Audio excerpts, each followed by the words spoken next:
嘿，欢迎来到今天的丰盛好文哦。今天的题目是我们来探索一下，让你们相遇的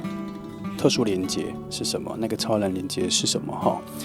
那这是今天两张牌，一张太阳，一张月亮。哈，来，我们等一下拿近看的时候，记得专心看图案。哈，拿近看的时候，要看久一点，记得按下暂停。来，第一张。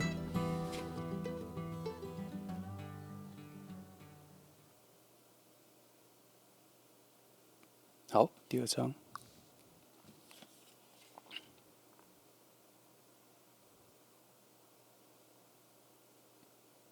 好，那选好了，我们就不啰嗦，开始喽。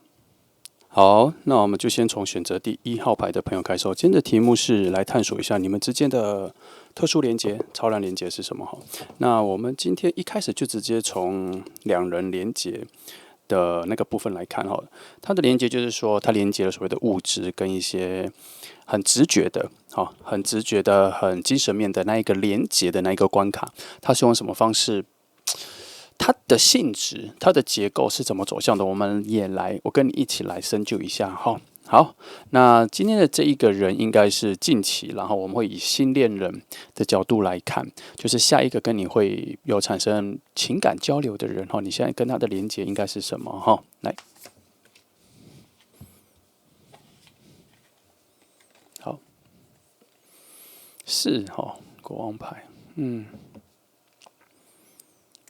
我这边出现了2个可选的方向了哈，它都是所谓的主导性，都是很强烈的控制欲主导性，但我会比较偏向于主导性哈。那一个方向是你主导他，还是他主导你？就是有一个跟着另外一个人走哈。那并不是一种强迫性的，有人特别想要去掌握所有的控制欲，不是这个角度，而是他在某种很强烈的主导性之中互相的吸引，就是你被他的个人特质、个人化、个人的主导性，和他怎么对待世界，还有自己个人的见解那些方面的吸引你。他也可以反过来是你这边拥有这个部分哈。那从这个开始，我会觉得你们两个之间的连接应该都在于你们有很真实的自己，你们不一定是很坚持自己，但你们会有自己对整个世界有特定的想法、特定的意见，那刚好你跟他都是吻合的。不过我要留一个小小的余地，就是即使不吻合，你们也会互相欣赏。这是这张牌所给的一个底下的一个，我觉得它也，如果你要说它有开放性的方向，但我觉得还是有几个项目在选了。可是它的核心就是这个哦。那选择1号牌的朋友，你们2个人的互相有感觉，互相在意。出发点应该都不是为了讨好对方，你们也不想讨好对方，而是真的看到了对方有一些你所没有的个人特质，而那个个人特质是非常独立的。好，在某一方面来说，我会觉得你们有互相交换追逐的时刻。好，有的时候你会特别仰慕他，有的时候是他会特别仰慕你，你们的能量会在不同的时期、不同的阶段。或甚至不同的时节会有交错、交换的时间，甚至也有可能在1周里面就有交换哈。因为我一直觉得你们这个从这个讯息的联动下去的时候，很确定你们在很多细节里面强弱的替换状况很多了哈。那它还是离不开一个本质啦，你们。基本上，这个也算是一个小小的缺点。其实你们不太为对方改变什么，好像也不需要，因为本质上，你们能互相吸引，就不是因为这一件事情。哦，当然你们会有所检讨，会有自我的反省，会有在相处上的会有某些的小缺点的更正，但是对你们来说，本质上那个不是为了讨好而去改变。或是为了让对方开心而去检讨自己该加减什么，不太一样哦。那如果你们会有一些修正，那都是在某方面来说，你的角度是我臣服了，我被说服了，我接受 ，OK， 我可以改的这个角度，而不是为了某些目的委曲求全而去想要去创造什么新的东西附加在自己身上，来让2个人的关系更好，这个不太一样。好，这个有一点难，那我希望你们可以体会一下，因为它的核心是这张牌，它这个连接你们的结构是很强的个人掌控能力跟独立性产生的一个吸引力，所以讨好对方跟不是很能说服自己的理由而做的改变的这个，在这里无法成立成一种建筑你们两个人关系的好能量，跟好架构。好，我们再从这个来做扩散来看一下哈。我走这张好了，最近很喜欢用这个牌，我觉得这个牌给我的讯息比较精简，精简。好，我看一下，我一个一个翻哈。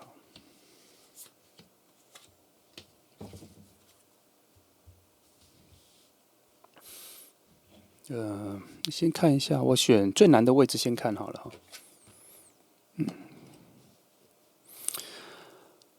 看一下你们中最强烈的连接。你们会在一起后，其实应该有很明确的看到彼此对于未来的生活品质是否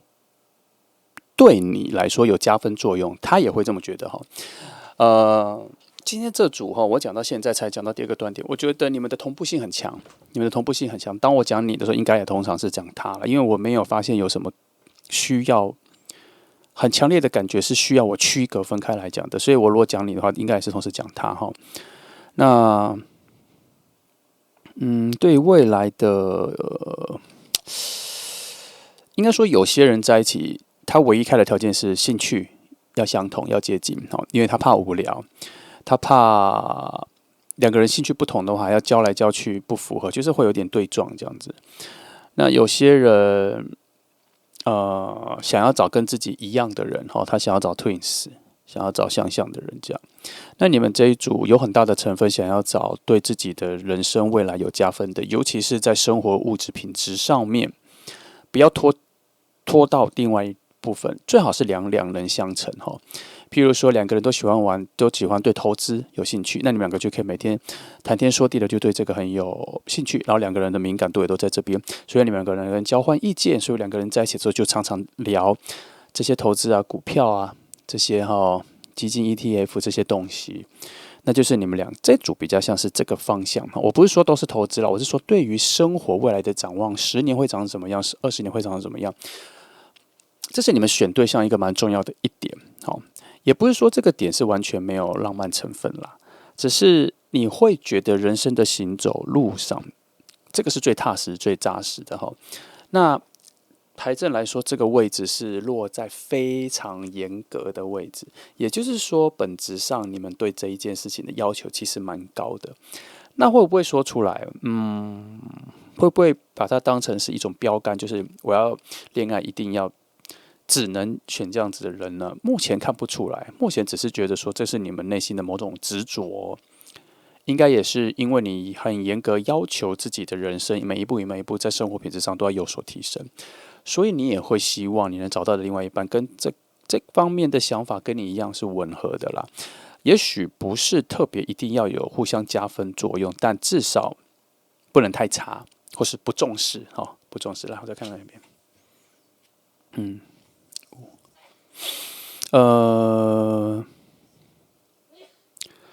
只能说，其实，在某一个方面，你们的心底也会觉得说，在对抗这个世界很混乱的世界啦。你们不是惧怕对抗这个世界，或是很讨厌在对抗这个世界，其实都还好，你们不是。但你会觉得有一个同伴一起也不错。你们两个有这个默契。所以从这里3个加强加出来的时候，我觉得你们这一组会比较很尊重彼此的想法，然后其实不会太干涉彼此的想法。你们之间会有一个默契，是你想好了就好了。但是我不会丢下你一个人，我会成为你的伙伴。你们的概念是这样，你们的在一起该说不浪漫吗？其实也还好。你们这种很像一个球队或是一个打球的一个双打的感觉的，就是你们之间的浪漫。你们喜欢那一个很有默契的感觉，一致对外的感觉，然后想事情的节奏差不多，现在有兴趣的关注的事情也差不多接近的感觉你们不是在找一个一样的人，你们是在找一个伙伴。那当然啦，爱情的成分也很高啦，只是你们更在乎的是在一起之后的持续力要慢慢的累积下去。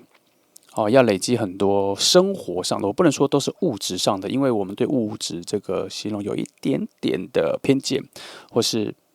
错误的想象但我讲的物质的都是感官上面五感比较容易理解的东西，生活的品味啊，生活的品质啊，要一步一步向上增加。当然这边也说啦，你们是能够面对整个世界的千变万化，自己一个人也可以，然后不害怕面对各种的挑战。但这边都总有一个很底下的话，就是如果有一个人能一起也不错差不多这个。我觉得你们的这个语言里面会说也不错，不会说也很好，因为他那个依赖性期待感一上来，依赖性也出现，这个还蛮不符合你们这一组的一个概念，因为你们是可以独善其身，一个人都可以做得好，很多事情能不麻烦别人，自己做到最好就是最满足的，很少会开口要求，除非懒，除非某一刻突然懒了，希望帮忙，而不是。如果可是真的是击中内心的一些坚强坚韧的性质的时候，你们会坚持到底，能不需要任何人帮忙最好。这是你们两个人态度。那不过这边有一个很特别的状况是，即便如此你们的个人性、独立性很强，独自存活的能力也很强，但是在某些特别的时刻，你们两个反而会为彼此做一些牺牲，很奇妙他这里有一个很特别的牺牲是，如果我的牺牲能让对方加分，我愿意付出一些。这是你们两个之中一个潜藏的、躲在里面的一个很特别的个性、很特别的人格。那这一个人格会产生你们两个人之间的默契，带来什么？带来你们之间的信任。所以你们在一起的时候，其实会讲一些很表面的东西，讨论很表面的东西，可是心里已经预备好要成为彼此的后盾。这一件事情呢，在你们之间不太说出来，但你们心照不宣。你们也没有再从很多的其他的事情去证明这件事的存在，而是你们在彼此的节奏相符的时候就发现了。这个就是多说无益啦，它就是存在着，你们就是知道，你们是一样类型的人，你们就会知道方向感的牌出现了那这里说，因为我前面一直没有说你们有很强的爱情能量、浪漫能量可是我有用别的方式来诠释，那个就是你们的爱情那这边有说，水能量已经转化成另外一种方式在你们之间，它转换成什么？转换成你们一直很有方向感的这件事。你两个常常会有一些共识，说，我们可以做这个，我们可以去哪里，然后就规划，然后还规划的还不错，而且很容易达成共识。从下个礼拜我们要去哪里，这个周末我们要去哪里，下个月我们要去哪里，下半年我们要去哪里。那还有一些规划3个月后我们可以做什么事情？那我们可以存什么钱？1年后可以做什么事情？这样子，你们之间的水能量的那个浪漫的存在感，就都在于这种对未来性的完整规划的讨论，这就是你们之间的浪漫，而且是能够确定未来的方向的这种心heart 的方向的这个事情，就是你们之间的浪漫。你们的甜言蜜语不能说完全不说啦，可是这种跟对方讨论我们两个人的未来的计划，这就是你们的浪漫的存在着点。看起来冷冷冰冰的，可是不是，你们两个就是非常明白好，果然一轮下来，最后你们的爱情的价值就是土能量的它就是要非常物质的。未来两个人在一起的时候，不断互相扶持成长，然后可以确定彼此在彼此的生命里是什么位置，然后在这个越来越确定的过程中，其实是一直在培养你们两个之间的爱情能量，所以才会说未来的方向越来越明确，你们的浪漫值就会越来越高。毕竟在这里两两相乘的一些能量，爱的与爱情的金星的能量，木星的金星的都是往一些非常扎实有规划的方向走去。其实看起来是理性的，可是其中包含着蛮多的恋爱的爱再加上这边的水星能量在直觉与感性方面带领你们进入了一种其实默默的为对方牺牲，抛下了自己的独立性的能量，也在这边也慢慢的产生。那中间的这一段连接其实有一些挣扎了，挣扎着什么？挣扎着自己的改变，挣扎着自己要跟这一个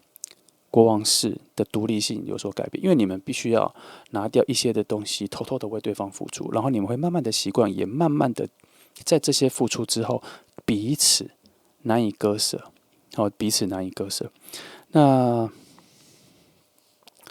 我只能说，像这两张牌中间连接的那一种对于所谓生命，或是一些类似梦想的遥远的未来的一些抱负，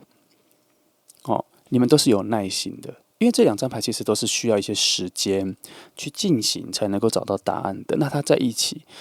代表着你们对未来的一种展望，或是期待、期望、抱负心，这边都有。那它以土能量做基础的话，那就表示只要一点一滴的慢慢成长，也就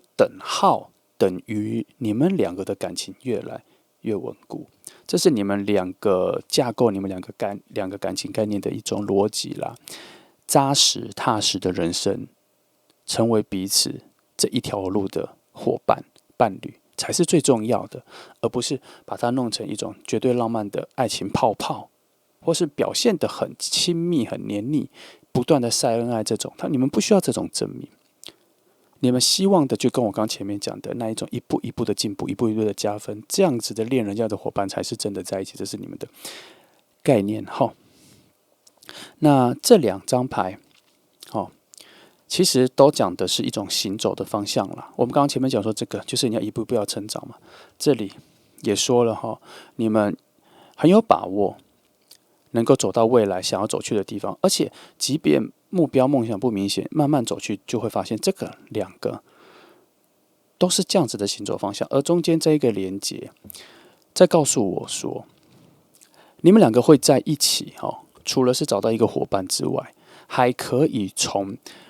慢慢的认识到彼此之后，找到了另外一个深藏在自己内心的最真实的自我，它很像一个镜子。所以我说你们不像双胞胎，你们很像一个伴，你们很像是穿衣服整理仪容的彼此，因为你们对自己的要求会反射出你们对对方的要求，虽然你们不会很直接要求对方，可是因为你们都会有看着对方来检视自己的这个基本概念，所以你们会有很多对彼此的要求，对这份关系的要求是不需要言语说出的，就能够达成一个共识。所以我们从这里有很多的关联，可以发现你们的关系上的一个结构啦，一个结构。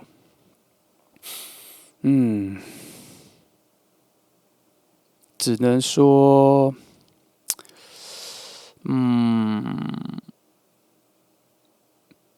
你们每一次相处的每一天每一步，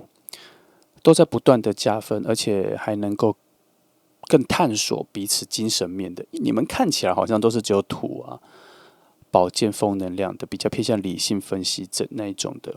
可是其实你的每一步都在慢慢挖掘自己内在精神面直觉的那一个部分，然后那个部分证明了，其实你们有很多的事情在第一时间是直觉就决定的，只是你们有很多后面的动作，想要用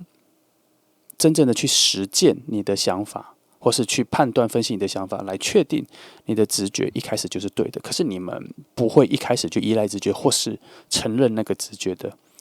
存在了。好，来，我们来往下其他翻那个哈。再翻这张牌的另外一个部分，因为我们现在在讲这张牌在讲那个连接，好，基本上它其实是比较旁边一点的了哈。它这里4个连接是独立的，其实它是在这里哈。我是希望它从这里去解释，看它所分出来的是这里了。其实真正在这里还有一个核心的能量哈，再更加的解释这4张真正的核心价值是什么。但是还好，这2张哦，我们再翻一张好了，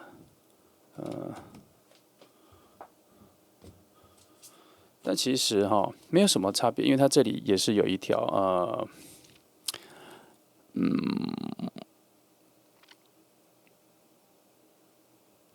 该怎么说？它就是也是有一个很重要的路径来做一个爬升啦哈。好，我想一下这个部分哈。那它这个路径的爬升，其实会代表着是说，你们的关系，你们的2个关系的这个结构，好，当非常完整了，很像是盖大楼的一些材料了哈。它很像是说，它是一个规划，我们要盖这间大楼要用哪些材料，然后这样子慢慢的盖起来，然后一步一步的盖到这里，然后就可以看到一个完整的实体。好，然后我们是先从这个角度去分散，去推敲，最后会出现的核心应该是那个方向。所以我们现在在翻开的时候，只是再次证明我们走这个方向是对的还是错的。没错啊，它就是这个。好，它走的也是土的能量，它走的也是土的能量，那而且它的核心也是非常感性的，是感性混合的，而且是一种非常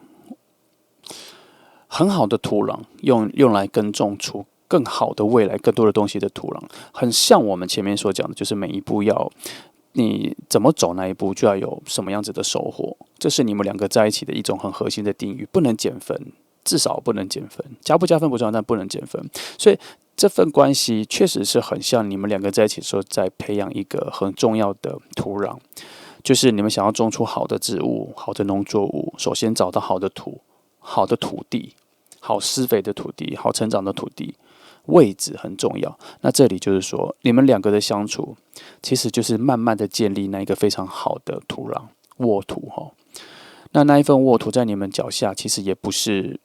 随机得来的，而是你们慢慢经营得来的。但这个慢慢经营也不是随机的，是你们一开始就知道彼此是能够一起耕种的，而且是能够陪伴然后持续下去的。所以你们2个在一起越久，你们得到的收获越多，而不是只是感情上的收获，而是生活物质上、生活感受的那个部分会越来越多，而且越来越进步。越来越能满足你，而且还有很多意想不到的东西。然后你们在后面，它这里面的水能量，其实本来就比土能量多，只是它的方针比较走到土能量，需要一种比较安稳稳定的。可是你们真正的核心走到后半的时候，水能量的滋润出来了，你们会发现你们有余力，你们有空间去回头去探索你们内在精神的那一面。当你们物质各方面都富足的时候，你们就开始探索内在精神的那一面，也就会回到我刚刚说的，你们才会发现说，原来你们应该算是直觉很强的人。一开始你们就从直觉的判断选择了那一条路，只是你们要用很多的方法、很多的行动去证明你们一开始的直觉决定是对的。其实你们要到很后面才会发现，然后你们后面才会发现说，你们2个会在一起，是因为你们2个一开始的直觉方向。就是你们2个人的默契，你们常常会达到某种共识、某种默契，其实就是2个人的直觉都在同一个方向。你们真的要到后面，你会发现你们做事情的能力越来越好的时候，你们很轻松做很多事情的时候都能做成功的时候，你们会越来越回归到直觉。那你们在这一组的能量上的分布，会觉得你们到最后会把那一份直觉归类在经验的累积的答案了。但我必须告诉你，这边偷偷说没有。其实你们很早就已经靠直觉决定很多事情了，只是你们的方法是需要，你们的方法是习惯性验证跟用行动证明。那当然很难承认一开始的直觉就对，但是你们回头想，你们后来回头想，或是你现在可以想一下你现在做事的方法，很多时候你给自己的选择并不多。你很早就决定了某些，你是决定很快的人，只是把时间都留给去执行去做。那为何决定这么快？因为你的直觉很强，你的直觉很强，那个直觉是你在脑海里很瞬间就能分出哪一个答案是最亮眼的。好，然后你会归类给经验或分析。可是最初的时候，经验还没那么丰富啊，但是你很确定某种直觉。好，只能说啦，这组牌，即便很多的土能量在底下做一些核心的走向，但我总觉得这是在大海上面的一个小岛的你们，所以其实你们是被很强的水能量所包围的。哦，这是我的感受了哈。那即便隐士牌所找到的那一个自我内心的土能量也是非常庞大，但我还是觉得它是在小岛里面的一座山里的洞。好，那还有一个特别的角度是，我没有觉得这里的火能量有起到什么太大的作用。这里的火能量大多只出在直觉、灵感一闪的那一瞬间，像烟火一样的出现。好，火能量没有影响太多，没有影响你们的热情，没有因为火能量的出现增减你们做事情的持续力。我觉得这边没有起作用，它比较像是一个火箭，把灵感跟直觉丢到你们身上的能量而已。好，这个是多讲。好，你们的关系大分的部分就讲到这里。好，那你可以期待一下啦。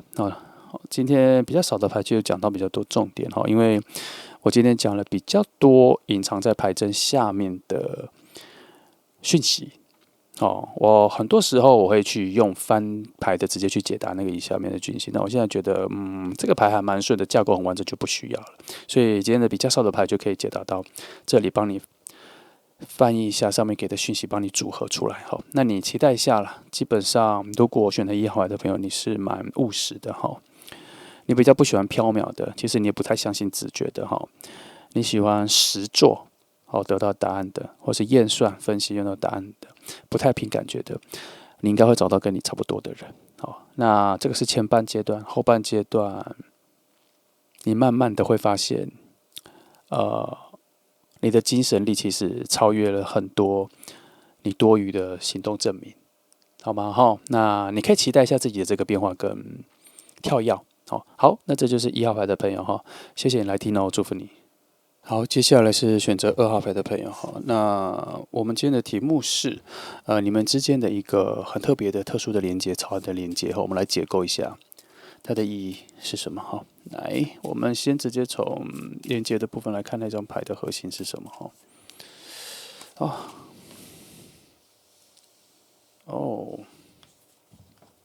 18哈，计算正义，8生正。好，那没错啦哈，它是正义牌，可是因为它原本在这边的一些解释是算调节，然后调节，那其实本质上是没有什么太大差哈。我们离开这个部分哈。好，那我们从这边得到了某种平衡哈，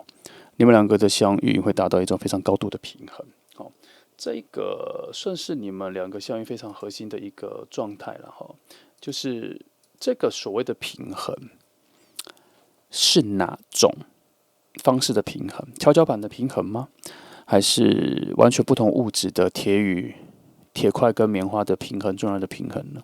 还是一种你们随时都要补缺彼此的缺失的这种平衡呢？还是盖房子卡榫的一些支撑的平衡呢？这里是没有特别要说，可是就是说，你们两个相处有很多的边边角角哈。也许公平也在你们关系里面也很重要。所以在你们的关系里，应该不太会出现谁追逐的谁，谁比较上，谁比较下。你们比较像是在你们的世界里会各分一半，去负责各分一半。这一个会达成是你们的一个默契。我觉得，即便在你们的关系里面，60-40%的占比的能量也都不太合适。所以当你们相遇的时候，我觉得很可能你们会以一种完全不同世界的方式遇见。然后会发现两个可能：第一，你们完美的补缺了彼此缺少的，好，这是最表面的、最浅的。另外一种方式是，你们是不同世界的同一种人，就是说你们有很多类似的模式。就是说可能有一个人是做艺术的，有一个人是做写程式的，但是你们对于这份工作的要求、概念、价值观都很雷同，只是你们做事的方法不同，看世界的角度不同，但是你们追求的结果的感觉几乎是一样。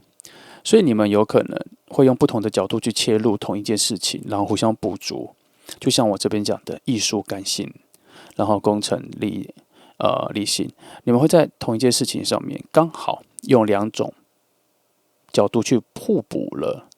这个你们看待事情的一个完整的面向。那很奇妙的是，你们的结合是没有互相抵触，而是完美的互相交换想法。那我觉得这边也看得出来，你们的本质上是不太愿意纠正彼此的啦。不是说你们不纠正这个世界，不纠正其他人，而是你们在彼此接触的时候，有非常高的一个默契是，我们的想法交换比什么都重要，所以你们会达成那一个平衡哈。然后你们对很多事情的价值观应该也非常对。就像如果以性别来说哈，如果未来你们有小孩的时候，那不会觉得谁才是真的要去照顾小孩的人，而只是一种时间上的分配，也没有觉得说谁替谁照顾小孩，而是时间上的分配。好，这只是一个比喻。那至于两个人生活赚钱的方式的话，我觉得你们会蛮坚持两个人要有差不多的事业成果，这是某种很奇妙的制衡方式哈。但是也不代表说你们出去吃饭的时候就一定是 AA 制，你们可能会轮流，或是你们会组合出一种基金，以后都是用那种共同的金钱来去过生活的，在某种很明确的概念上做一种平均的分布，这个平衡在你们的相处里面是非常重要的。然后在你们的关系里面，如果发现有谁做的比较多，这件事情也会被凸显出来哦。好，另外一方可能也不会这么享受对方给自己这么多，或是不会去抗拒，但是会从别的方式去弥补，所以我们两个会成为一种对彼此好的一种竞争状态。他对你好，你也会对他好，你会加倍回来，然后他会再对你好，这样你们会达成一种很无限的循环的，像二值的挑战的一种善意的平衡，然后你们之间会有这个状况。但是我觉得这个比较像是初期。这个状况我觉得不会延续到很久，因为它这一个平衡会慢慢的演化成一体，你们会慢慢习惯你们两个各分一半之后，结果其实是不是1+1等于2，是1+1等于1，或是更大的1。你们会发现你们两个的结合最后会变成这个状态，好，因为你们已经达到了一种无话可说的平衡了，也不需要言语或是去强调什么的平衡了。好，这是你们核心的。那我们再从这边再去做4个演示，看看后面的角度是怎么诠释的哈。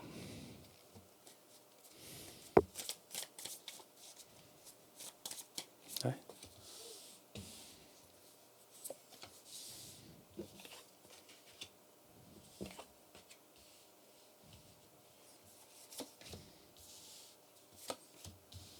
然后这里再一张。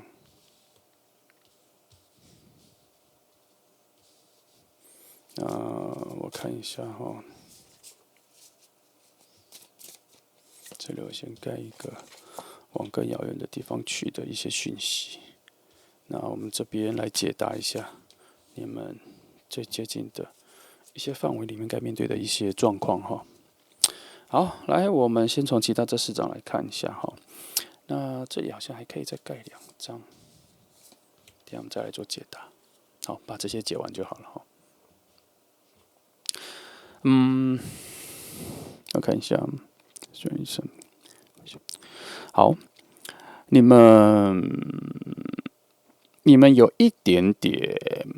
会故意用一些设定一些比较远方的梦想来考验彼此是否有能力待在彼此身边呢？我一直说你们彼此有一种互相较量的状态，刚前面就有了哈。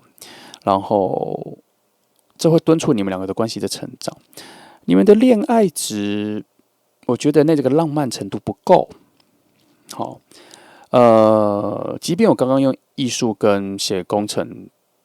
写程式的这两个来分配所谓的感性跟理性这样子。可是你们这一组，我觉得从目前看起来还是偏理性的一组人。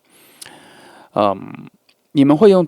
很多方面来去衡量彼此是否有足够的珍贵性成为伴侣。那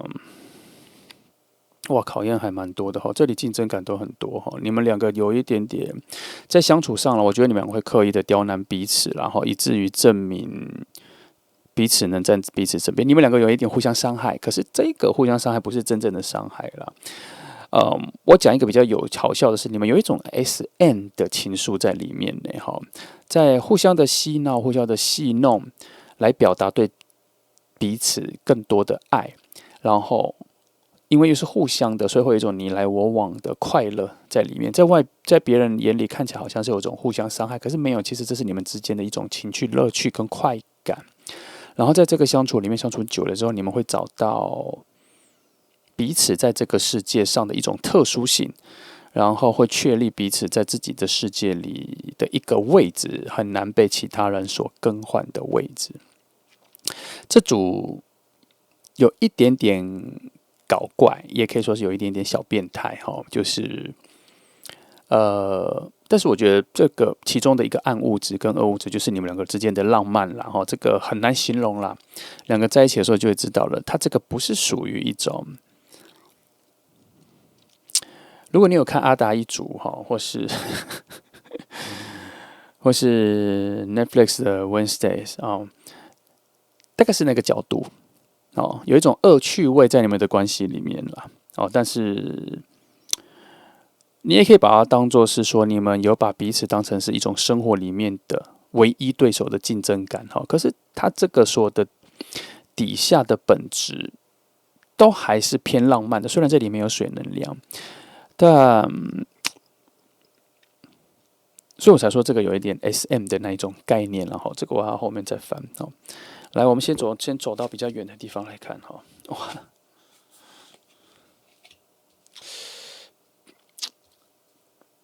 你有没有看到很多东西跑出来了？都是火、权杖、那就宝剑。他一直在强调你们之间有一种脑力激荡，有一种比武的状态，有一种竞争的状态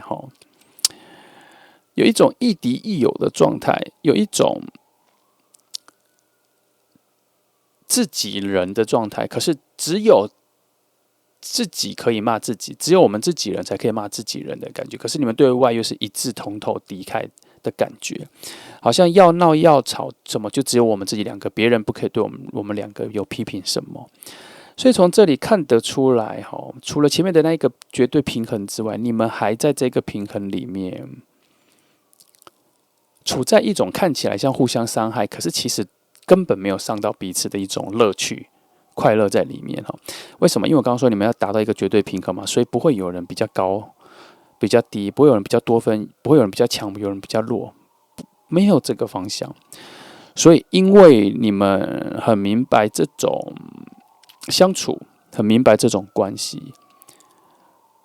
所以你们才能够在这个关系里面玩乐的很自在，因为你们完全知道这个分寸在哪。所以我才说这个关系有一种很特别的恶趣味，就我们两个理解了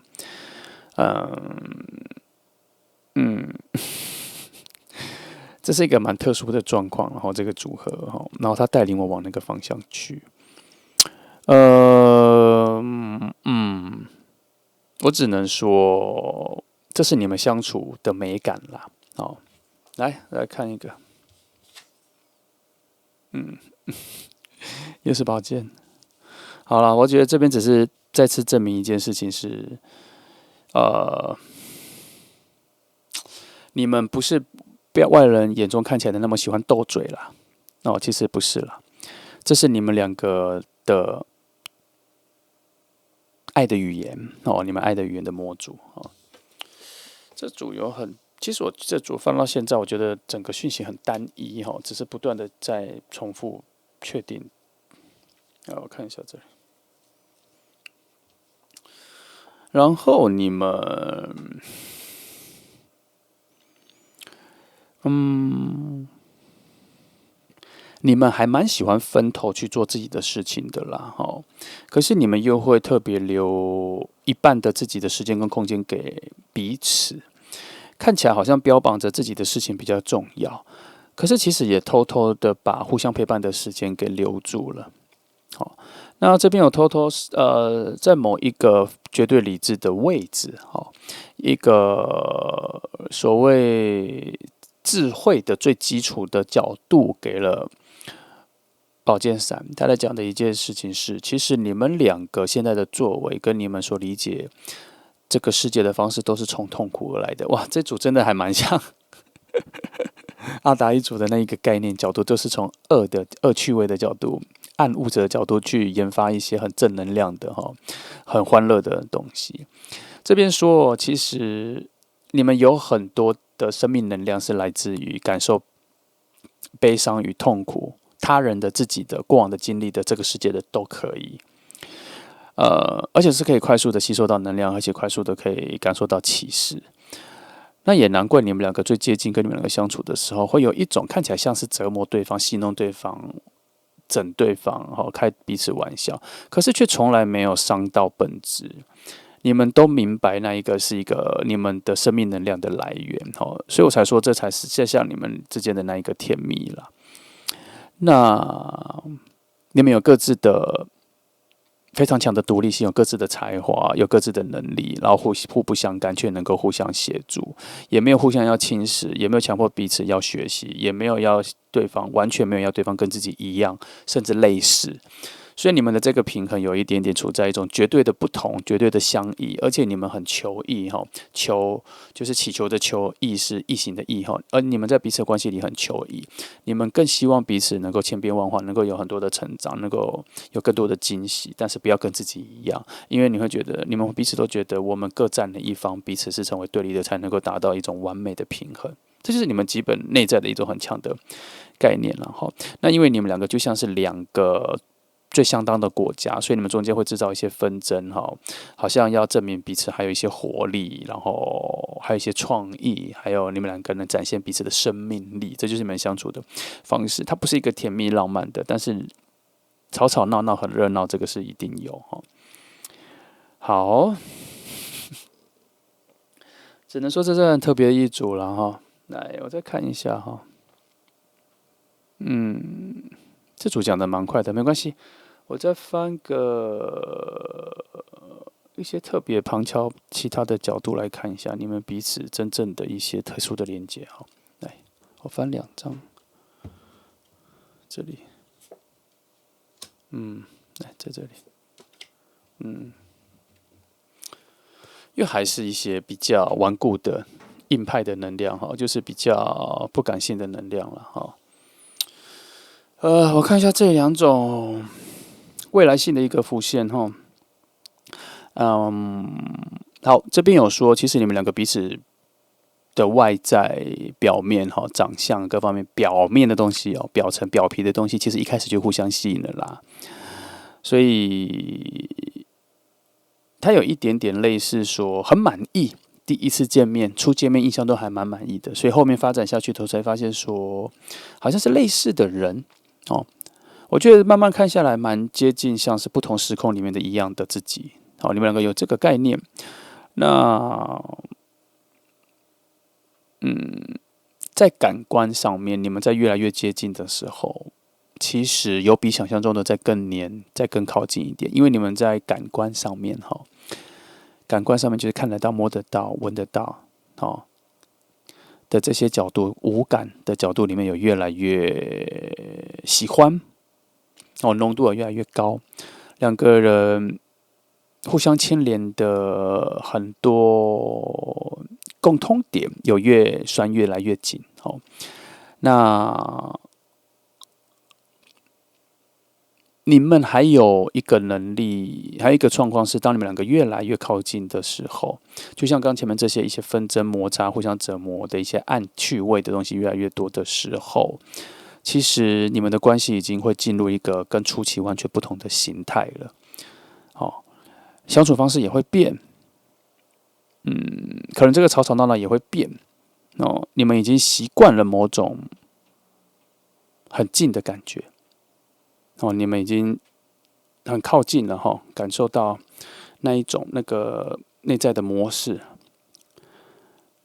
而且你们也找到了那个相处的 SOP 哦，差不多是这样子。那再从另外一个角度来说，有看到你们两个相处的远方哈。你们从上面说你们会慢慢找到自己的模式之外，这边还说你们两个会慢慢的找到你们两个未来要去的目标。他这边有一点在暗示说，其实前期你们只是在一些打打闹闹、混混乱乱、吵吵闹闹的相处里面走在一起，慢慢走了。可是我这边发现他偷偷在暗示的说，你们其实不知不觉的走在了人生差不多的路径上。到了未来的某一个点哈，然后再回到隐士牌，再往这里去哈。他这边有一个新的转换哦，他有点在想是说，好像你们有点去无存精的。有点在相处的关系中，慢慢的磨掉了很多不必要的东西，然后你们两个在相处里面，会慢慢找到彼此为何要出现在自己的人生里面，然后会在后面找到一个很强的共识之后，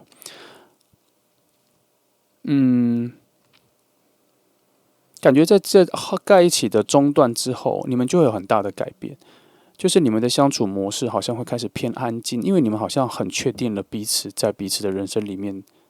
真正的位置。那就像我刚刚一开始讲的，你们慢慢会发现这个绝对平衡已经不是所谓的1+1等于2的这种平衡，你们就会变成是那种1+1等于一个比较大的1的概念。它这个旅程比较像是最后要终极的找到那一个1，为何你们两个要在一起的那个1的本质。然后找到那个本质越来越找到越来越清楚的时候，你们可能会回归到一种无的状态，就是零，好 ，nothing 的状态，哦，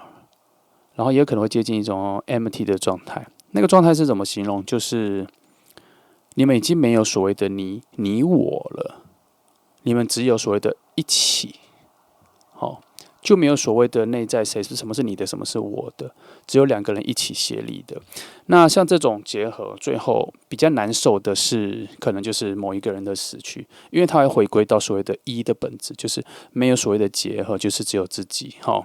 那他这个无，就是变成说有些是提早成为无，另外一个还是属于这个物质的实体。可是，在这个物质的实体里面，当两个人非常接近的时候，他会进入一种类似无的状态，就是你们两个就没有所谓的你我。可是我觉得这都还很远，我觉得前面经历这些，当你们两个一直进化到两个人。1+1等于2，然后这进化成1+1等于1，再从一个更好的1之后，再就变成是一种已经没有你我的状态了。这个是你们两个慢慢走到后面会有的一个。那我只能说，他这里用一个比较正面的启示是在说，你们的每一步的相处都是需要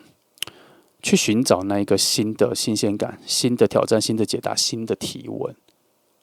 你们的关系里面有很多这个，那他这里讲的是比较含蓄啦，可是其实就是我刚前面讲的，你们会有一种互相折磨的恶趣味，就是有一种互相挑战，成为彼此的生命中的很多时刻的对手，互相挑战，互相找答案，但是只有你们两个能够成为彼此的竞争者，别人不能说什么。好，这就是你们两个相处的。